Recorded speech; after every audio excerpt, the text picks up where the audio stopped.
అంతేగా. ఈరోజు NPDCL CMD గారు పిలుపులో భాగంగా అన్ని యూనియన్స్, అసోసియేషన్స్, అదేవిధంగా ట్రేడ్ యూనియన్స్ను కూడా డిప్యూటీ సీఎం గారిని కలవాలని చెప్పడం జరిగింది. అందులో భాగంగానే మన United Electric Employees union CITU నుంచి రావడం జరిగింది. ముఖ్యంగా ఆర్టిజన్ కార్మికులకు కన్వర్షన్ ఇవ్వాలనే ఉద్దేశంతో ఒకటి మన డిమాండ్గా, రెండవది అన్మ్యాన్ కార్మికులను ఖచ్చితంగా ఆర్టిజన్లు చేయాలనేది, మూడవది ఈపీఎఫ్ టు జీపీఎఫ్ మీద మనము 2004 వరకు ఇవ్వాలనేది.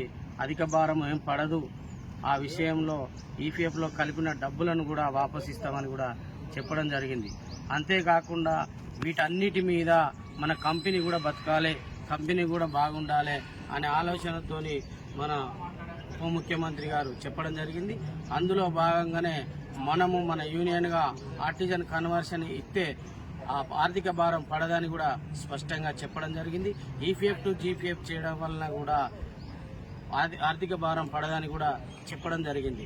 అంతేకాకుండా మానవతా దృక్పథంతో అన్మ్యాన్ కార్మికులను ఆర్టిజన్గా గుర్తించాలని, ఇదే గృహజ్యోతి వలన నష్టపోయిన వాళ్ళని కూడా మినిమం వేజ్ ఇవ్వాలని కోరడం జరిగింది United Electric Employees Union CIT తరఫున. Thank you.